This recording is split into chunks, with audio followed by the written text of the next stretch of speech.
La République démocratique du Congo est en alerte. Le pays doit faire face à un virus mortel, la variole du singe, également appelée Mpox. Depuis le début de l'année, on enregistre ici 30 000 nouveaux cas et près d'1 millier de décès. À Goma, face à la flambée des cas, les hôpitaux ont dû s'adapter en créant des unités spéciales pour accueillir les patients présentant les symptômes du virus. Dès leur arrivée, ils sont pris en charge ici sous ces bâches pour être dépistés. Tourne-toi s'il te plaît. Fatigue, fièvre, éruption cutanée. Cet adolescent présente tous les signes de la maladie. À ce stade, le prélèvement s'effectue sur les lésions cutanées. L'éruption cutanée est similaire à celle de la variole et à celle de la varicelle. Le résultat du laboratoire nous confirmera si oui ou non c'est un cas de Mpox. Le centre teste en moyenne 10 nouvelles personnes par jour. Sur les 10, 7 sont positives. Principale victime, les enfants. Déjà fragilisés par la malnutrition, ils représentent 75% des décès liés au virus. On peut aller chez ceux de devant? Edwige est infirmière au sein de l'ONG MEDER. C'est elle qui coordonne l'accueil des patients. Ici, c'est les patients suspects. Hein. Nous avons des tentes pour enfants, des tentes pour hommes, des tentes pour femmes. Encore là, c'est des suspects. Hein. Jambo! Chaque matin, Edwige fait sa tournée des malades. Jambo, maman! Cette femme est atteinte du Mpox. Elle et son bébé sont confinés depuis 6 jours. Le temps pour elle de recevoir un traitement antibiotique. Avec le nombre de lésions que nous avons constatées, c'est un cas sévère. L'enfant, nous le surveillons, c'est un cas contact, bien sûr.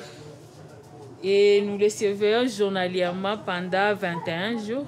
Si l'enfant présente un seul signe, là, nous allons aussi le prendre en charge. Comme cette femme, la majorité des patients atteints du virus sont des déplacés de guerre.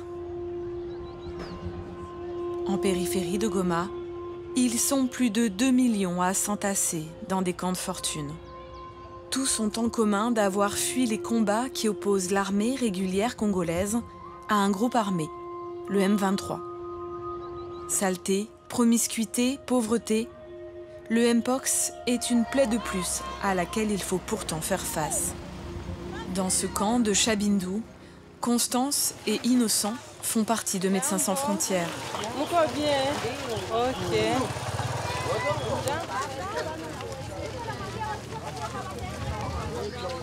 Ils organisent aujourd'hui une séance de prévention contre le virus.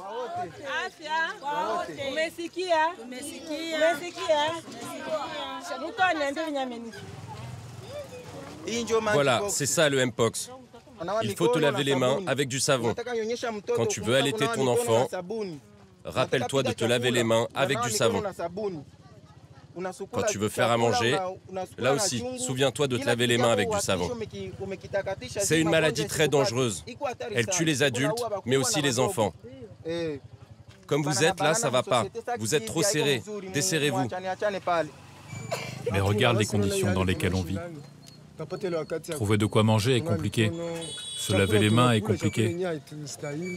Je vois pas comment on pourrait respecter ces règles d'hygiène. Des conditions de vie extrêmement précaires qui sont le terreau fertile de maladies de peau, comme la gale.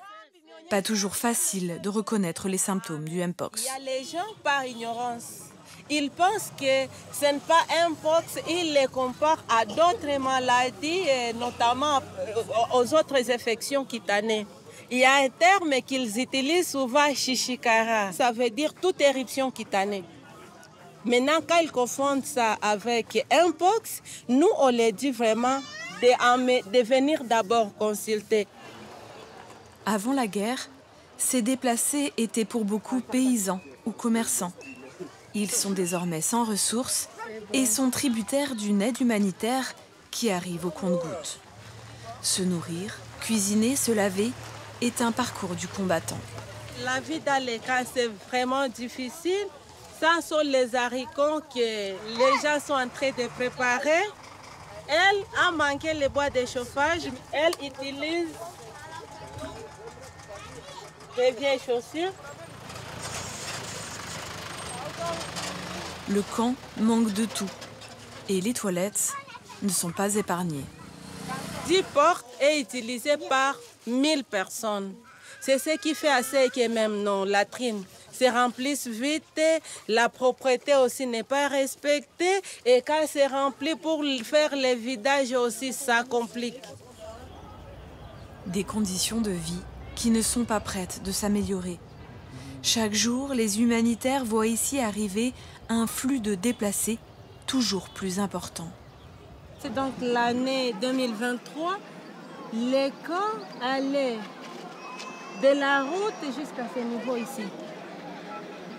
Et d'autres aides que vous voyez ici, il n'y avait pas. Maintenant, depuis janvier 2024 et jusqu'à présent, les camps ont pris vraiment une grandeur.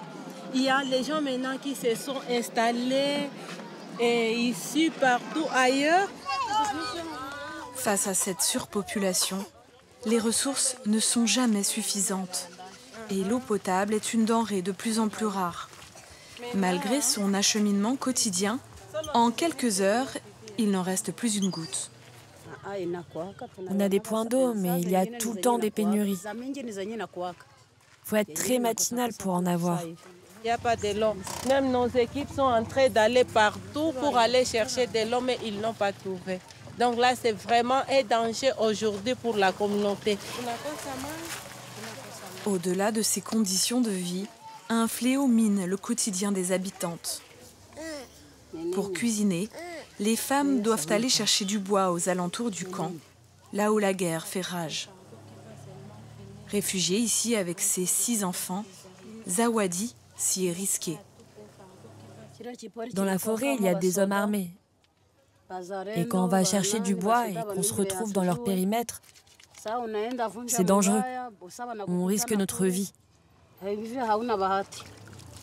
Vous pouvez nous laisser tranquilles, s'il vous plaît?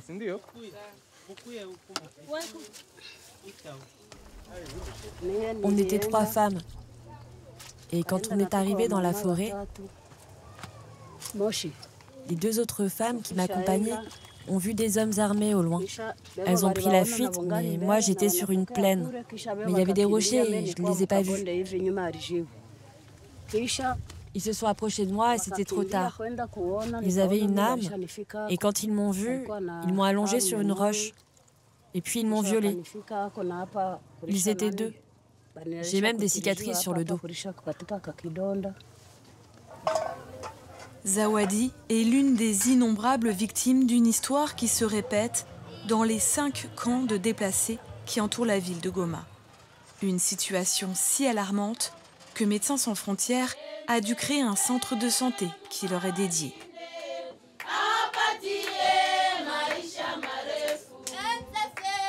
Toutes ces femmes sont des victimes de viol. Rien que dans le camp de Chabindou, l'ONG enregistre 140 nouveaux drames par semaine. Autant de risques pour les maladies de se propager. Charlotte coordonne une équipe de 6 soignants qui récoltent 7 jours sur 7 les témoignages. Oui.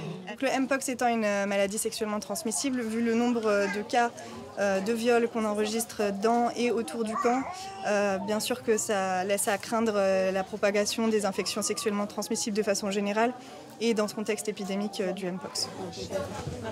Ici, chaque femme est invitée à raconter son calvaire pour recevoir les soins adaptés. Pour les personnes qui ont vécu un acte de violence comme vous, le protocole médical dans votre cas, c'est de faire plusieurs examens. Donc, on va faire un dépistage des infections sexuellement transmissibles, comme le sida. Et puis, on va faire un test de grossesse. Est-ce que vous êtes d'accord avec ça? C'est OK? Oui, d'accord. Un traitement d'urgence est donné aux femmes pour empêcher au virus du sida de se développer. Mais rien contre le Mpox. pour qu'on fasse un test PCR, c'est tout un circuit qui doit dépendre de la définition de cas. Et donc, il faut qu'il y ait des symptômes cliniques en fait, pour qu'on teste les cas de Mpox. Face à la propagation du virus, le plus efficace pour les autorités congolaises reste la vaccination. Le pays a récemment reçu 265 000 doses de vaccins en provenance de l'Union européenne et des États-Unis. Mais les acheminés à l'est du Congo, cœur de l'épidémie, s'annoncent laborieux en raison des conflits et du manque d'infrastructures. Cet hôpital de Goma aurait besoin de milliers de doses, mais il ne peut en stocker qu'une infime quantité à la fois. Il sera difficile de respecter la chaîne des froids parce qu'ici, chez nous, n'avons pas les frigos pour bien conserver les vaccins. Mais aussi, la difficulté que nous avons est que le transport pour nous apporter, pour nous amener les vaccins à partir de la zone de santé, jusqu'ici au Pasco, vraiment, ça coûte un peu de problèmes. Et ces 265 000 doses ne suffiront pas à vacciner les 100 millions d'habitants que compte le Congo. L'épidémie est donc loin d'être maîtrisée. Et une autre maladie très contagieuse menace désormais la région. Au Rwanda, situé aux portes de Goma, le virus de Marburg, un cousin d'Ebola, fait chaque jour de nouvelles victimes.